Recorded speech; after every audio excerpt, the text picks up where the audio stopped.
গতকাল রাতে আশা করি আপনারা এফওএমসি মিটিং এবং ইন্টারেস্ট রেট সম্পর্কে জানতে পেরে গিয়েছেন আমাদের টেলিগ্রাম চ্যানেলে। এখন এর কি ইম্প্যাক্ট আলটিমেটলি ক্রিপ্টো মার্কেটের ওপর পড়বে এবং সেই অনুযায়ী আমাদের অর্থাৎ যারা রিটেল ইনভেস্টার্স আছে তাদের স্ট্র্যাটেজি কি হওয়া উচিত, পরবর্তীকালে মানি ইনজেকশন হবে কিনা মার্কেটের মধ্যে, আর মার্কেট পাম্প করবে কিনা, যদি করে কোন লেভেলে করবে, যদি না করে তাহলে ড্রপ কোন লেভেলে হতে পারে, সমস্ত বিষয়টা আলোচনা করব। ইন্টারেস্ট রেট আসার পরবর্তীকালে সিচুয়েশন অনেকটাই পাল্টে গিয়েছে এবং সেই অনুযায়ী বিটকয়েনের মধ্যেও কিন্তু স্ট্রাকচারাল চেঞ্জ দেখতে পাওয়া যাচ্ছে, যেখানে প্রায় 80% কাছাকাছি চান্স দেখতে পাওয়া যাচ্ছে হিস্ট্রি রিপিট হওয়ার। তো সেটা হলে আপনারা বুঝবেন কি করে, কিভাবে আপনারা ডিটারমাইন করবেন যে পরবর্তী কত দিন অবধি মার্কেট ডাউন যেতে পারে, এই সকল ব্যাপারে আজকে আলোচনা করা হবে একদম ক্লিয়ারলি। তাই অবশ্যই কমপ্লিট ভিডিওটিকে দেখুন, একটু স্কিপ করবেন না। ভিডিওটি দেখার পর ভালো লাগে অবশ্যই লাইক করে দিন, চ্যানেলটিকে সাবস্ক্রাইব করে রাখুন যাতে করে এই ধরনের কন্টেন্ট আপনারা পেয়ে যান। আর নিচে ডেসক্রিপশনে আমাদের টেলিগ্রাম চ্যানেলের লিংক দেওয়া আছে, সেখানে জয়েন হয়ে যাবেন। তার কারণ সবার আগে সকল ডাটা কিন্তু টেলিগ্রামে পাবলিশ করা হয় এবং সেই সাথেই আমাদের অল্টারনেটিভ চ্যানেল বং ক্রিপ্টোকেও আপনারা সাবস্ক্রাইব করে রাখবেন, তার লিংক আপনারা নিচে ডেসক্রিপশনে পেয়ে যাচ্ছেন। তো আমি ওম, আপনারা দেখছেন বং ক্রিপ্টো 2.0। চলুন শুরু করা যাক।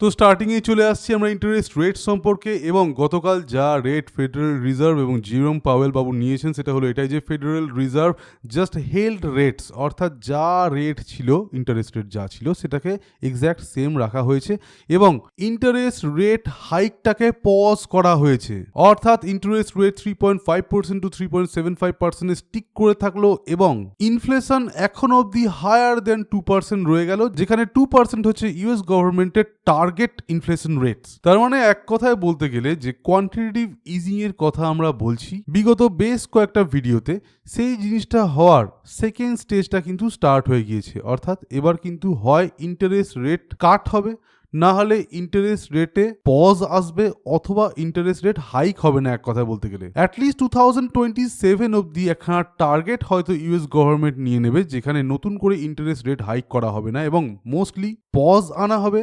সেই সাথে দেখা হবে যে কিভাবে মার্কেট রিয়্যাক্ট করছে, সাথেই unemployment rate, commodity market prices এবং ল্যান্ড প্রপার্টি প্রাইসেসের মধ্যে কি ধরনের চেঞ্জ আসছে সেগুলো সম্পর্কে ইউএস গভর্নমেন্ট দেখবে এবং সেই অনুযায়ী হয়তো এক মাস রেট কাট হলো না, তার পরের মাসে রেট কাট হলো, এইভাবেই কিন্তু কন্টিনিউ করবে। এবার ওভারঅল দেখতে গেলে ক্রিপ্টো মার্কেটের জন্য এটা পজিটিভ, কিন্তু কিছু ডাটা যেগুলো আমরা এই মুহূর্তে দেখতে পাচ্ছি মার্কেটে সেগুলো কিন্তু একদমই পজিটিভ যাচ্ছে না, যার মধ্যে ফার্স্টে হচ্ছে রিটেল ইনভেস্টার্স যারা আছে তাদের ডিমান্ড, এই ডিমান্ডটা কিন্তু চেঞ্জ হয়েছে।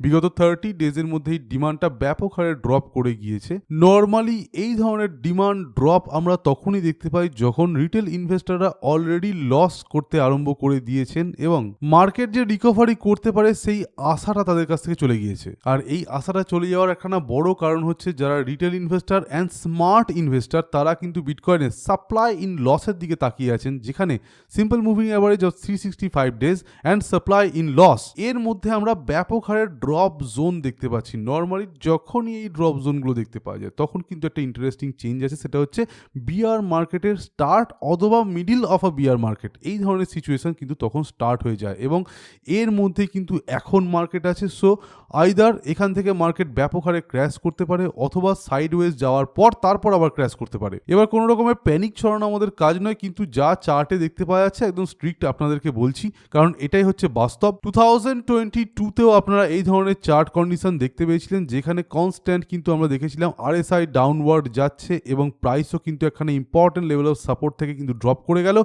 এখানেও কিন্তু এই সিমিলার কন্ডিশন দেখতে পাওয়া যাচ্ছে। মার্কেটের মধ্যে একটা ইম্পর্টেন্ট লাইন অফ সাপোর্ট যেটা রয়েছে, একটা ট্রেন্ড লাইন অফ সাপোর্ট, সেখান থেকে প্রাইস ড্রপ করার একটা ভালো চান্স তৈরি করছে, যার পর একখানা প্রপার সাপোর্ট কিন্তু আসতে পারে ওই 70 to 73,000 ডলারের মধ্যে এবং এই প্রাইসের মধ্যে বিটকয়েনে নেমে যাওয়ার চান্স থাকছে অ্যারাউন্ড 80%-এর কাছাকাছি আমাদের অনুযায়ী। এখন ভবিষ্যৎ কি হবে কেউ জানে না, তবে ইন্টারেস্ট রেটে কাট এলেও কিন্তু ইমিডিয়েট মার্কেট বাড়বে না। যদি পরবর্তী মাসগুলোতে ইন্টারেস্ট রেট হঠাৎ করে কাট হতে আরম্ভ করে তাহলেও কিন্তু এটা মনে করবেন না যে বিটকয়েন এখান থেকে একটা সাপোর্ট পেলো এবং একদম আমাদেরকে 140কে টাচ করতে আমরা দেখতে পাচ্ছি, এটা কিন্তু হবে না বিটকয়েনের জন্য। ইনফ্যাক্ট ম্যাক্সিমাম চান্স কিন্তু এটাই থাকবে যে 84,000-এর কাছাকাছি যে সাপোর্টটা আছে সেটাও ব্রেক করার এবং 82,000-এর সাপোর্টও ব্রেক করে যাওয়ার এবং আলটিমেটলি এই 70 to 73কে অর্থাৎ 70 থেকে 73,000 ডলারের মধ্যে কিন্তু বিটকয়েনের নেমে যাওয়ার একটা হাই প্রবাবিলিটি থাকবে, যে টাইমটার কিন্তু আমরা দেখতে পাবো যে হয় ইন্টারেস্ট রেট আসছে কিন্তু তার মধ্যে কোনো রকমের চেঞ্জ মার্কেট দেখাচ্ছে না, অথবা ইন্টারেস্ট রেট স্লাইটলি পজিটিভ এলে একদিন দুদিনের জন্য মার্কেট বাড়ছে, তারপর কিন্তু আবারও মার্কেট ড্রপ করছে।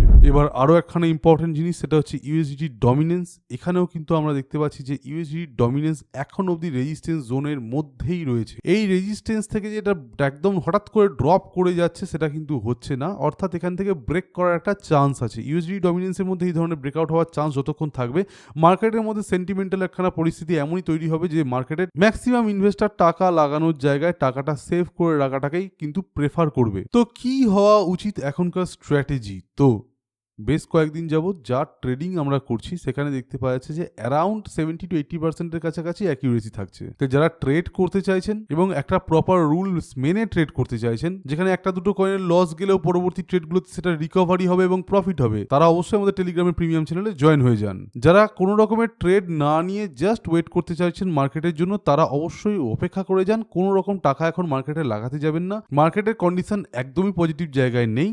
এখান থেকে কোনো সাডেন পাম্প যদি চলেও আসে সেটা টেকার চান্স খুব কম। তাই একটা প্রপার সাপোর্ট যতক্ষণ না পাচ্ছে, যেটা আমাদের মতে অ্যারাউন্ড 70K এর কাছাকাছি, এই ড্রপ জোনটা যতক্ষণ না বিটকয়েন পাচ্ছে, অথবা কনস্ট্যান্ট কনসোলিডেশন আমরা 6 মাস ধরে দেখতে না পাচ্ছি, সেই জিনিসটা যতক্ষণ না হচ্ছে ততক্ষণ আপনারা মার্কেটে বড় কোনো অ্যামাউন্ট ঢালবেন না।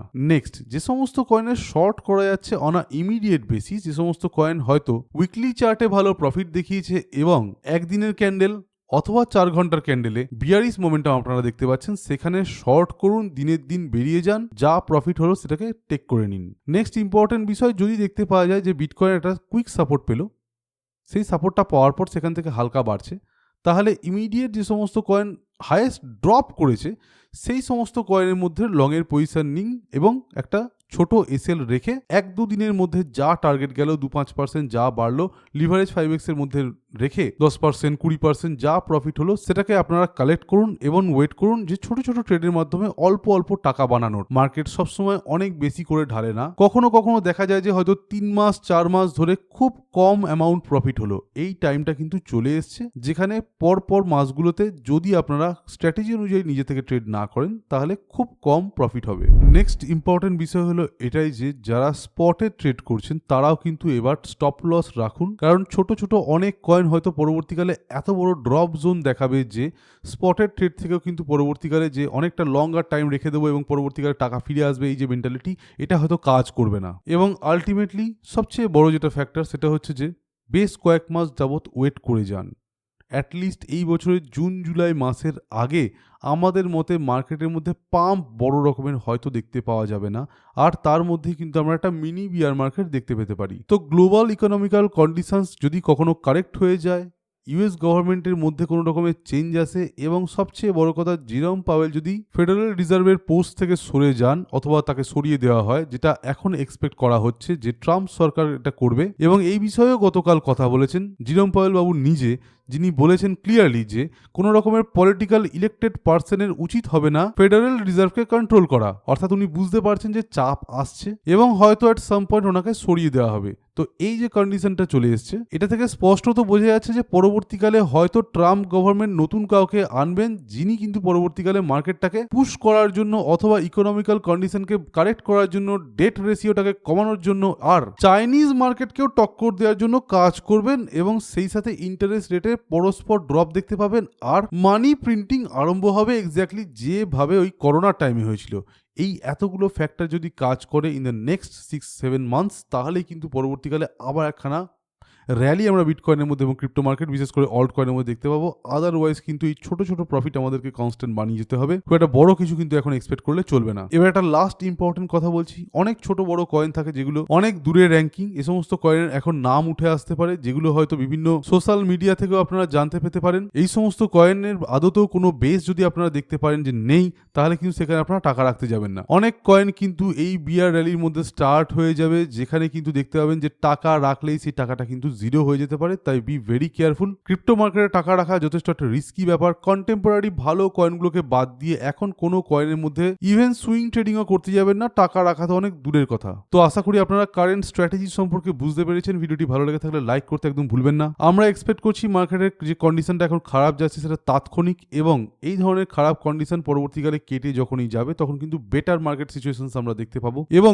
গোল্ড, বিটকয়েন এবং S&P 500 এই তিনটে জিনিসই কিন্তু কোঅর্ডিনেশন মেনে চলে নর্মালি। এখন গোল্ড বাড়ছে, SPX 500 এর চার্টের দিকে নজর দিন, সেটাও বাড়ছে, কিন্তু বিটকয়েন বাড়ছে না, অথবা ক্রিপ্টো মার্কেট এবং ক্রিপ্টো মার্কেটের টোটাল মার্কেট ক্যাপও বাড়ছে না। এটা কিন্তু কনস্ট্যান্টলি চলতে পারে না। অ্যাট সাম পয়েন্ট এখানে কিন্তু আমরা কোরিলেশন বা কোঅর্ডিনেশন দেখতে পাবো, সেখানে আবারও কিন্তু বিটকয়েন আগের জায়গায় ফিরে আসবে, অথবা বিটকয়েন কনসলিডেট করবে, স্লাইটলি লোয়ার লো বানাবে, এবং সেই টাইমে গোল্ড আর S&P 500 এর মধ্যে আমরা ড্রপ দেখতে পাবো। তার পরবর্তীকালে এট সাম পয়েন্ট কিন্তু বিটকয়েন আর S&P 500 এবং গোল্ড একসাথে বাড়বে। হয়তো সেটা হতে আরো 6-8 মাস টাইম লেগে যাবে, সেইটুকু সময়কে জাস্ট আমাদেরকে একটু হোল্ড করে যেতে হবে। তো আশা করি টোটাল সিনারিওটা আপনারা বুঝতে পেরেছেন। ভিডিওটি ভালো লেগে থাকলে লাইক করে দিন, চ্যানেলটিকে সাবস্ক্রাইব করে দিন এই ধরনের কন্টেন্ট ডেলি পাওয়ার জন্য। অল্টারনেটিভ চ্যানেলেরও লিঙ্ক আপনারা নিচে ডিসক্রিপশনে পেয়ে যাবেন, এবং টেলিগ্রাম চ্যানেলের লিঙ্ক আপনারা নিচে ডিসক্রিপশনে পেয়ে যাবেন। সেই সাথে ডেলি যদি আপনারা ট্রেড করতে চান উইথ গাইডেন্স, তাহলে অবশ্যই আমাদের টেলিগ্রাম প্রিমিয়াম চ্যানেলে জয়েন করুন। বিভিন্ন প্রফিট রিপোর্টের তলায় আপনারা মডারেটর আইডি পেয়ে যান, মডারেটরের সাথে কন্ট্যাক্ট করুন, মডারেটর আপনাকে জানিয়ে দেবে কি করে আপনারা টেলিগ্রামের প্রিমিয়াম মেম্বারশিপ নিতে পারেন। তো আজকের মতো এখানেই। Thank you for watching our video. Stay safe, happy investing, by.